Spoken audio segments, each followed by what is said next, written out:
All right, guys, so we got to talk about what's going on in Portland, Oregon, okay? As apparently the far left anarchists out there are still protesting, right? It's been like 2 or 3 years, and they're still going at it, right? They're still going strong, okay? That takes a whole lot of dedication, I must say. And, you know, for whatever reason, the mainstream liberal media has ignored these protests, okay? And they've ignored the protests that are currently going on in Minneapolis, right? Both protests, at least recent protests, has been in response to the Amir Locke shooting, right? And I'm curious as to why the mainstream media isn't covering this, because allegedly they're supposed to be concerned about violent protests, okay?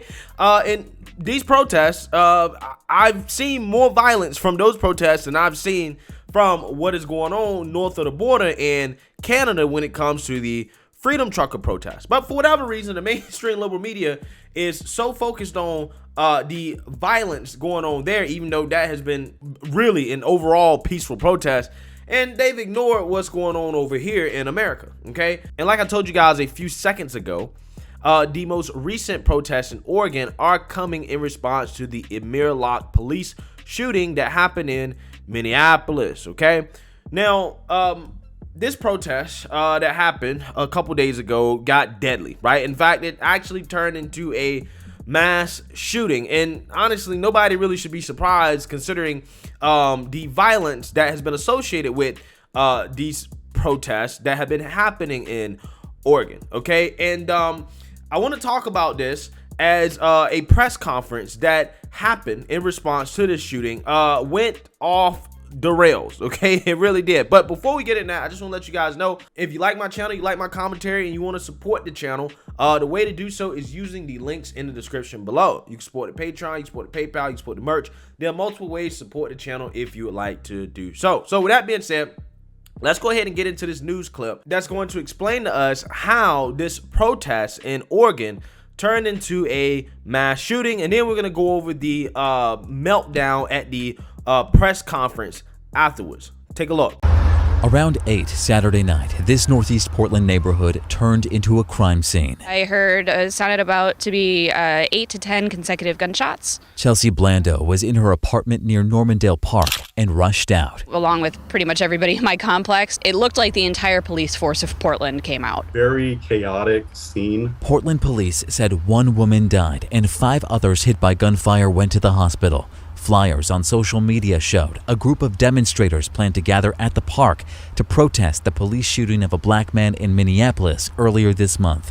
Police say armed protesters and an armed homeowner got into a fight and began shooting. I wanted to thank our officers who were showing up every day. At a Portland police news conference Sunday morning, Lieutenant Nathan Shepard began to share information. They are murdering us! But was interrupted by several demonstrators condemning police, use of force, and the media. I ain't gonna stand here and let these cops lie.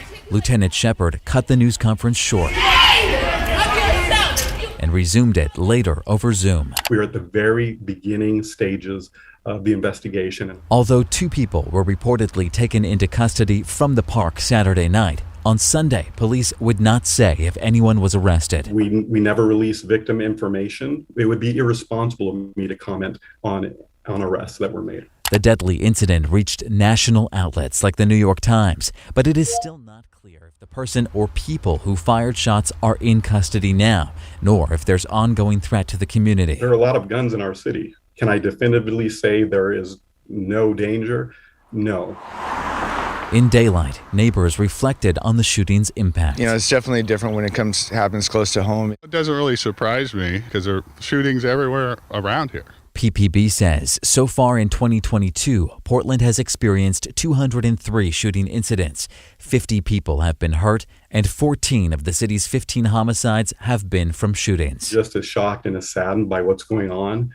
We know it's going to get better, but it will take some time. Oh my God. For Portlanders like Chelsea Blando, change can't come soon enough. So I've learned to kind of tell the difference between fireworks and gunshots. Galen Etlin, KGW News. All right, guys, so you seen that, you heard that, okay? And I just want to go over what happened so that you guys understand exactly what's going on here before we get into this meltdown of a press conference.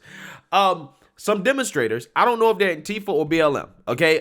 Some people are saying that they're Antifa, okay? They seem to be overwhelmingly white, young, and I'm going to guess they're Antifa, right? I'm just going to use my gut feeling here just to say, hey, you know, they're probably Antifa, okay? But they showed up to this park, this neighborhood, okay, to protest the police shooting of Amir Locke, okay? Now, that happened in Minneapolis. They're protesting this in Oregon. I really don't understand why, right? The Portland, Oregon police have nothing to do with that. Their protests are not going to be heard by the Minneapolis Police Department. What do they expect to happen, right, in response to their protests, right? I don't understand, okay? But they're doing it regardless, okay? And apparently there was a confrontation between a homeowner, okay, in that area and these protesters that led to this mass shooting. Now, I don't know any more details outside of that, okay? That's all I know at this point. Okay, now, the next morning, in the aftermath, in the press conference for this shooting in response to it, the police chief there, he basically tried to hold a press conference to talk about it, and it was basically crashed by these demonstrators, and it went off the rails. Take a look. Y'all, on August 22nd, how many cops were off on August 22nd? How many cops were off? Letting them shoot at us in the street, letting us buck all this shit. I ain't gonna stand here and let these cops lie. I'm not going to stand here and let these cops lie when they are sending gypsy jokers to kidnap us. When they are sanctioning this violence against us. As Ted Wheeler is telling these white supremacists to stand back and stand by. We are dying. We are trying to peacefully protest, and they are killing us. And I want to know if any of you care. I want to know if this police officer cares. I want to know if Ted Wheeler cares. Andy, no!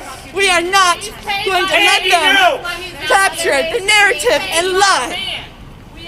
Wait, ready? Hey, y'all say this name with me. Say this name with me. Ready? ANDYNGO. Andy, no! Andy, no! Andy, no! Doxing us. Andy, no! Doxing us. You guys are letting these white supremacists terrorize us in our own city. We've been out here 2 years protesting against police-sanctioned violence. And y'all are killing us. These police are killing us. These police are killing unarmed black people. These people, they are having white supremacists. Ask about it. Since Sean Killinger, white supremacists killed him. This has been going on 4 years. And I want to know what the city of Portland is going to do about this. I want to know what all these people are going to do about this. Hey, what about Garrett Fernbaugh? So it doesn't look like we'll be able to continue. If you guys want to give them a voice, that's good. But I don't think I'll be able to speak today. Okay? So thank you for showing up. I appreciate it. How about the truth? You're a fucking coward. All right, guys. So that lieutenant right there, you can tell he's been on this rodeo more than once. Okay, and this guy's like, you know what? Honestly, I'm just done with this, right? This guy's like, yo, this is almost an everyday thing, okay? You can tell he's just done, right? He's just absolutely done with these people, okay? I just got to be honest. I mean, it's a very sad situation when somebody loses their life, right? I don't know the details of how the incident occurred. I don't know, so I can't speak on that. So the only thing I can say at this point is that, you know, these people that were injured, the person that lost their life, is a very, very sad situation, okay? But with that being said, I mean, these people, right, these protesters, you know, I don't think that the elevator goes all the way up to the top floor, right? I just don't, okay? Because this person, this girl is so emotional, right? And she's just getting all types of things wrong, okay? She's accusing, I guess, the mayor there of saying something about stand back and stand by. That's what Trump said, right? Trump said that during a debate. Okay, and you know, that's what the media tried to say, that, oh, Trump was telling the Proud Boys, do this, do that, whatever, right? That's not what this video is about. Okay, but I'm just saying, she's so distraught that she can't even get, like, basic facts right. Okay. And then they're also like accusing journalist and editor at large for the Post Millennial, Andy Go, of basically like being the guy that shot them, right? When that's just like objectively not true. I think Andy Go has like relocated to London or something, right? And one of the reasons why is because of all the stuff going on in Portland, right? They absolutely cannot stand Andy Go, okay? They cannot stand that guy, okay? Because Andy Go has done a whole lot of exposing of their activities there. And yeah, they don't like him for that reason. Okay, so they're just blaming him for what went down, even though I don't think that's it. I think what happened is that there are probably a lot of residents in Oregon that are just tired of these people who have been protesting for 2 or 3 years straight. Okay, every time there's a police shooting, regardless of whether or not it happens in Portland, they're protesting. Okay, and at some point, you know, residents are going to say, okay, enough is enough, right? And again, I'm not saying that's what happened in this situation. I'm just saying, like, if you protest enough, and it's not like these guys have been particularly peaceful, right? If you do it enough, yeah, eventually there's going to be some violent incidents that happen, okay? Again, it's wrong. It's, you know, not one of those things that I think is a good thing. Obviously, I'm just saying, like, that's just what's going to happen statistically, okay? So, you know, what I also find fascinating here is how she directs so much her anger towards the police. And you're accusing the police of being white supremacists, and, you know, you're accusing them of, I don't know, letting you die. And I'm like, wait, hold on. Police, apparently a whole bunch of them, right? A whole squad of police showed up in response to this shooting. Okay, they showed up, right? They're investigating what happened, and you claim to be the victim. But yet there are reports that members, like the demonstrators, are not talking to the police. They're refusing to talk to the police, right? So let me get this straight. You people who don't like the police, are protesting the police, are basically mad because the police aren't doing enough, but yet you're not talking to the police to help them do enough, right? This is why I said I don't think that the elevator goes all the way to the top floor when it comes to these people, okay? I really think that there are some screws loose when it comes to some of these people, okay? Because it just doesn't make sense. You don't like the police, you hate the police, but yet you're mad at the police and you want to abolish the police because they're not doing enough, right? I don't understand. I don't get it, okay? But again, with that being said, you know, hey, these people do have a right to peacefully protest, right? Just like the people in Canada have a right to peacefully protest. BLM has a right to peacefully protest. But again, the difference between what's happening in Canada and what's happening here in America with these protests is that these protests, in my opinion, they have elements of violence. And this is just another example of that happening, right? But again, you know, for whatever reason, mainstream media doesn't think that's a threat, right? That's not a threat. Don't worry about that, okay? We don't need to talk about that.